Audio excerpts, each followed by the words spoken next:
Hola mis queridos estudiantes, soy su profesor Jason Díaz, nuevamente con una canción diferente en la flauta.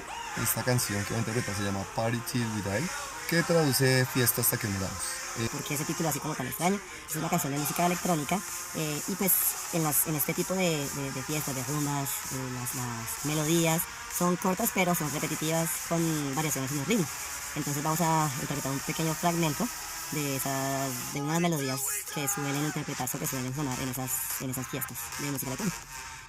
Ya saben, aquí voy a hacer las posiciones de cada una de las notas que voy a estar interpretando.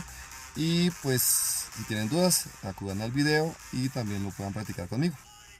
Dice así: 1, 2, 3.